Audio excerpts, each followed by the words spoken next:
नमस्कार दोस्तों, स्वागत है हमारे चैनल BHU क्लासेज में। तो इस वीडियो में हम लोग बात करने वाले हैं current affair plus static GK. जितना हो सकता है उतना हम आपके लिए मेहनत कर रहे हैं।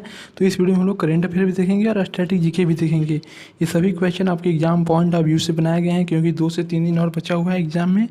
कम समय है तो एक तरह से आपका रिविजन भी हो जाएगा। यदि पढ़े हुए हैं नहीं पढ़े हुए हैं तो आप जरूर इसे अच्छे से नोट कर लीजिए। अगर आप याद कर लीजिए, फिर नोट करने का समय नहीं है, आपको याद करने का समय है, क्योंकि बहुत कम समय बचा है। करंट अफेयर का वीडियो ये भी रहेगा, इसमें स्ट्रेटेजी के करंट अफेयर है। और जस्ट इसके नेक्स्ट अभी शाम को फिर आपको वीडियो मिलेगा, वो केवल करंट अफेयर का वीडियो रहेगा। तो चलिए इस वीडियो को शुरू करते हैं।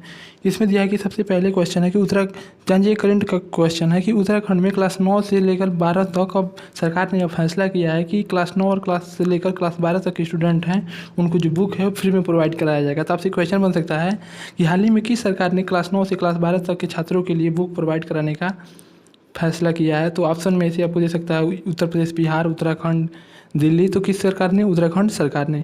अब चलिए थोड़ा सा उत्तराखंड के बारे में जान जाते हैं। उत्तराखंड का जो स्थापना हुआ था, कभी कभी स्थापना भी पूछ देता है, तो जो उत्तराखंड का स्थापना हुआ था 9 नवंबर 2000 को हुआ था। और जब वो स्थापना हुआ था तो भारत का 27वां राज्य बन गया था। वर्तमान में भारत में कितने राज्य हैं? 28 राज्य हैं। ठीक, नोट कर लीजिए। वर्तमान में भारत में कितने राज्य हैं? तो 28 राज्य हैं। चलिए इसके बाद है कि देखिए उत्तराखंड की 2 राजधानी है, एक है देहरादून, एक है गैरसैंण। जो देहरादून है वो शीतकालीन राजधानी है और गैरसैंण ग्रीष्मकालीन राजधानी है। ठीक, नेक्स्ट है कि जो उत्तराखंड के राज्यपाल हैं उनका क्या नाम है? गुरमीत सिंह। वहाँ पे लोकसभा की 5 सीटें हैं, राज्यसभा की 3 सीटें हैं और विधानसभा की 70 सीटें हैं। और उत्तराखंड के हाल ही में जो चीफ मिनिस्टर थे उनको बदला गया है। तो कौन है इस समय? पुष्कर सिंह धामी। नोट कर लीजिए। उत्तराखंड के जो इसमें चीफ मिनिस्टर है, करेंट का आपके लिए अच्छा हो सकता है, करेंट का न्यूज़ है कि उत्तराखंड के जो चीफ मिनिस्टर कौन है? पुष्कर सिंह धामी। और वहाँ का जो चलिए बात कर लेते हैं वहाँ का जो खेल क्या है। तो उत्तराखंड का खेल है फुटबॉल, ब्रिज है। ब्रिज क्या है? ब्रिज। और देखिए यहाँ पर राष्ट्रीय उद्यान के चलिए बारे में बात करते हैं। नोट सभी आपको हम व्हाट्सएप पर आपको PDF प्रोवाइड करा देंगे, तो आप उनसे भी अच्छे से पढ़ सकते हैं। एक बार रिवीजन कर लेंगे आप लोग। चलिए तो देखिए राष्ट्रीय उद्यान यहाँ पे है जिम कॉर्बेट राष्ट्रीय उद्यान, जो भारत का सबसे पहला राष्ट्रीय उद्यान है, उत्तराखंड में स्थित है। फिर गोविंद राष्ट्रीय उद्यान वहीं पे है, नंदा देवी राष्ट्रीय उद्यान वहीं पे है, फूलों की घाटी राष्ट्रीय उद्यान वहीं पे है, राजा जी राष्ट्रीय उद्यान और गंगोत्री राष्ट्रीय उद्यान। ये जो कभी आपसे क्वेश्चन आएगा कि राष्ट्रीय उद्यान से रिलेटेड एक क्वेश्चन आएगा कि गिर राष्ट्रीय उद्यान कहाँ है या जिम कॉर्बेट राष्ट्रीय उद्यान किस राज्य में है। तो ऐसे क्वेश्चन आपसे बन सकता है। तो देखिए जिम कॉर्बेट, गोविंद, नंदा देवी, फूलों की घाटी, राजा जी और गंगोत्री कहाँ है? तो उत्तराखंड में है। और एक यहाँ के फोक डांस पूछ देता है, लोक नृत्य। वहाँ की लोक नृत्य क्या है उत्तराखंड का? छोलिया, छपेली, वरदानाटी, लांगवीर, थाली, जड्डा और सोटिया। और लोक पर्व देख लीजिए, हरेला, फूलदेई, रमन महोत्सव, कुंभ मेला, माघ मेला। ठीक, वहाँ। और जो उत्तराखंड का हाई कोर्ट है वो कहाँ स्थित है? नैनीताल में स्थित है। ठीक, उत्तराखंड का हाई कोर्ट है वो कहाँ स्थित है? नैनीताल में। और भारत का प्रथम शैवाल पार्क, की करंट का क्वेश्चन है, कहाँ बन रहा है? तो भारत का प्रथम शैवाल पार्क वहीं बन रहा है उत्तराखंड में। और भारत का प्रथम पोलिनेशन पार्क कहाँ बन रहा है? तो उत्तराखंड में ही बन रहा है। ठीक, चलिए नेक्स्ट क्वेश्चन की तरफ बढ़ते हैं। नेक्स्ट है कि हाल ही में SDG प्रोग्रेस अवार्ड मिला है किसे? शेख हसीना को। शेख हसीना कौन है? तो बांग्लादेश की प्रधानमंत्री हैं। ठीक, ये जो अवार्ड है वो किसने दिया था? UN ने दिया है। और इस समय जानिए कि बांग्लादेश के राष्ट्रपति क्या नाम है? अब्दुल हमीद। और जो बांग्लादेश में भारत के राजदूत कौन है? विक्रम कुमार दोराई स्वामी जो हैं बांग्लादेश में भारत के राजदूत हैं। ठीक, बांग्लादेश के कभी कभी राष्ट्रीय खेल पूछ देता है, क्योंकि पूछने के चांस बहुत ज़्यादा है कि मान लीजिए यहाँ पे बांग्लादेश का राष्ट्रीय खेल क्या है? कबड्डी। ये जान लीजिए बांग्लादेश का राष्ट्रीय खेल क्या है? Kabaddi.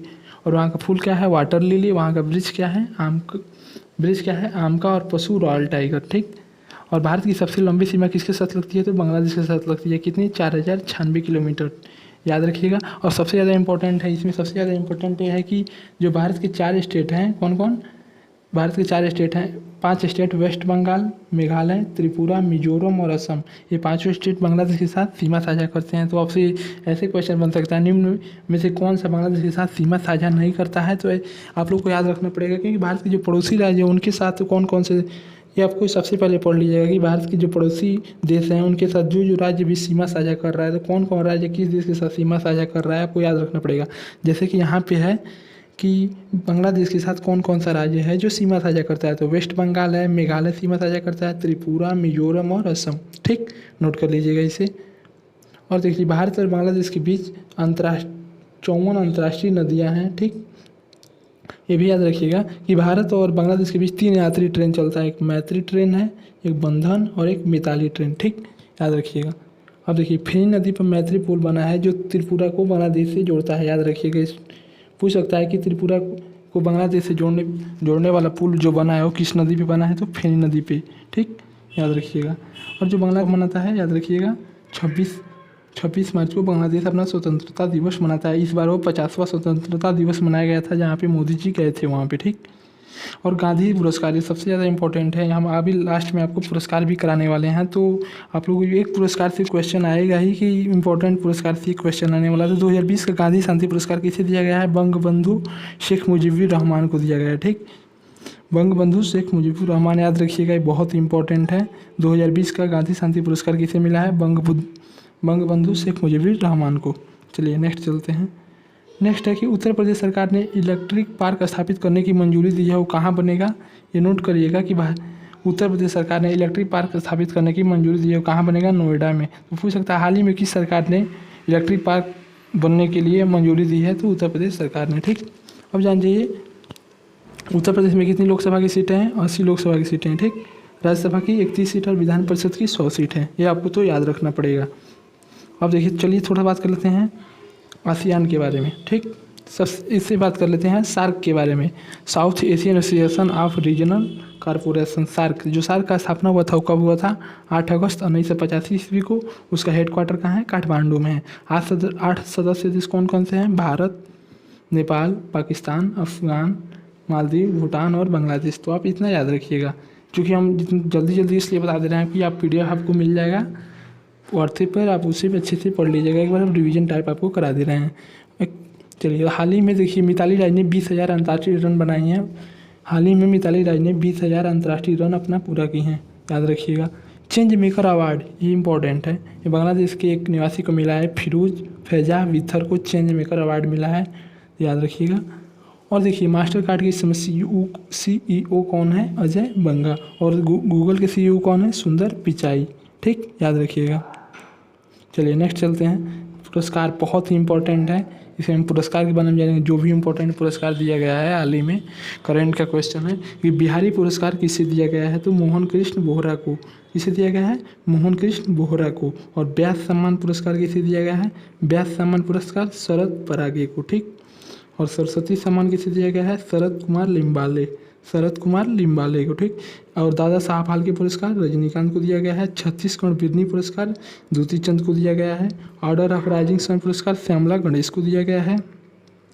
Order of rising sun पुरस्कार किसे मिला है? श्यामला गणेश को मिला है। और वेटली अवार्ड्स किसको मिला है? नुक्लू फोम। कहाँ के हैं? नागालैंड के हैं। वेटली अवार्ड किसको मिला है? नुक्लू फोम को, याद रखिएगा। ये क्वेश्चन ज़्यादा इंपॉर्टेंट है। वेटली अवार्ड किसको मिला है? नुक्लू फोम को। चलिए नेक्स्ट है कि युद्धाभ्यास, ये क्वेश्चन आपको आने ही वाला है युद्धाभ्यास से। तो युद्धाभ्यास में अलग से भी कराने वाले हैं, इसमें भी बता दे रहे हैं थोड़ा सा।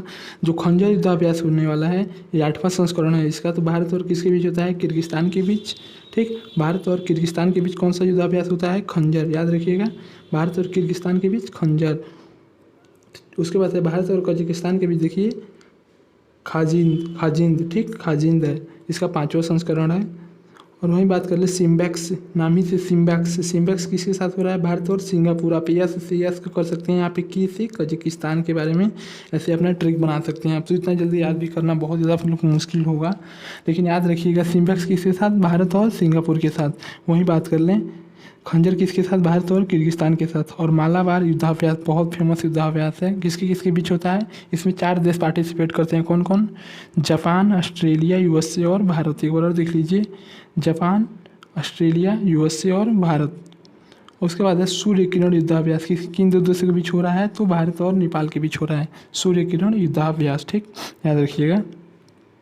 इसके बाद है वरुण युद्धाभ्यास, इसमें कौन कौन देश पार्टिसिपेट कर रहे हैं? तो इसमें 3 देश पार्टिसिपेट कर रहे हैं, इंडिया, UAE और फ्रांस। वहीं बात कर ले मालाबार युद्धाभ्यास का, तो जापान, ऑस्ट्रेलिया, USA और इंडिया, ठीक। इसके बाद है इंद्र 12 भारत। इसके बाद है कोंकण जो है भारत और इंग्लैंड के बीच जो युद्धाभ्यास हो रहा है उसे कोंकण के नाम से जानते हैं, ठीक। और इंद्र 12 जो है भारत और रूस की सेना के बीच युद्धाभ्यास है। इंद्र 12 ये सभी आपको याद करना पड़ेगा, बहुत ही इंपॉर्टेंट है। ये क्वेश्चन आपको आने वाले हैं युद्धाभ्यास से, क्योंकि जो 60 क्वेश्चन जीके पूछे जाते हैं उसमें 1 से 2 क्वेश्चन युद्धाभ्यास से पूछे जाते हैं। तो और यही युद्धाभ्यास हुआ भी है हाल ही में। जितना भी युद्धाभ्यास हुआ है सभी नोट करके आपके सामने लाए हैं, चूँकि आप लोग के एक भी क्वेश्चन छूटे ना। कि जी जीके का वीडियो आप लोग पढ़े नहीं तो चैनल पे पड़ा हुआ है, आप लोग चाहें तो 2 से 3 दिन में फिर उसको रिवीजन कर सकते हैं। अच्छा सा रिवीजन आपको हो भी जाएगा दोबारा आप यदि वीडियो को देख ले रहे हैं तो। चलिए देखिए, इंद्र 12 किसके भारत और रूस के बीच, वही बात कर ली। वज्र प्रहार युद्धाभ्यास भारत और यूएसए के बीच होता है, और मालाबार युद्धाभ्यास भी भारत और यूएसए के बीच था, और ऑस्ट्रेलिया और जापान उसमें थे। ठीक, वज्र प्रहार जो है वो भारत और यूएसए के बीच है। नेक्स्ट है जायद तलवार युद्धाभ्यास। जायद तलवार युद्धाभ्यास किसके किसके बीच है, इंडिया और यूएई के बीच, इंडिया और यूएई के बीच। वहीं समुद्र शक्ति युद्धाभ्यास है, तो भारत किसके किसके बीच है, भारत और इंडोनेशिया के बीच समुद्र शक्ति युद्धाभ्यास है। और एल मोहम्मद दल युद्धाभ्यास होता है भारत और सऊदी के बीच। ठीक, भारत और सऊदी के बीच एल दल युद्धाभ्यास होता है। ये बहुत ही इंपॉर्टेंट क्वेश्चन थे, करंट से और स्टैटिक जीके का जितना भी वीडियो क्वेश्चन हो सकता था हमने आपको बताया है। आज शाम को आपको करंट अफेयर का वीडियो मिल जाएगा, और फिर कल सुबह हो सकता है तो आपको इकोनॉमिक्स का पार्ट 2 मिलेगा। उसमें बहुत ही एक वीडियो में हमको लग रहा है सारा इकोनॉमिक्स का जितना भी क्वेश्चन लगभग 40 से 50 क्वेश्चन कवर होने वाला है। तो आप लोग जरूर चैनल से जुड़े रहें, वो जरूर 40 से 50 क्वेश्चन आप लोग को इकोनॉमिक्स से कराया जाएगा। उसमें से 1 से 2 क्वेश्चन, आप 2 से 3 क्वेश्चन, चूँकि बहुत ज़्यादा इंपॉर्टेंट वीडियो होने वाला है, उसका हमने वीडियो तैयार कर लिया है, जल्दी से उसको वीडियो के रूप में आपके सामने देने वाले हैं। इसलिए आप लोग चैनल से बने रहिए। ये जितने भी पढ़ाए गए हैं बहुत ही इंपॉर्टेंट है, आप इसे नोट्स किए होंगे तो बहुत अच्छा है। और बात करते हैं प्रैक्टिस सेट का। बचे हुए 5 दिन में 5 प्रैक्टिस सेट आप लोग जरूर सॉल्व कीजिए, क्योंकि रीजनिंग और मैथ्स का आपको ज्ञान हो जाएगा कि कितना कितना आप लोग क्वेश्चन कर रहे हैं। और हिंदी का नया क्वेश्चन आप लोग को इसमें मिल जाएगा, लगभग 150 हिंदी का जो क्वेश्चन मिलेगा आप लोग को श्योर है कि उसी से क्वेश्चन आना है। तो आप लोग प्रैक्टिस सेट जरूर ज्वाइन कर लें, नीचे वीडियो के डिस्क्रिप्शन बॉक्स में उसका लिंक दिया गया है। वीडियो देखने के लिए बहुत बहुत धन्यवाद।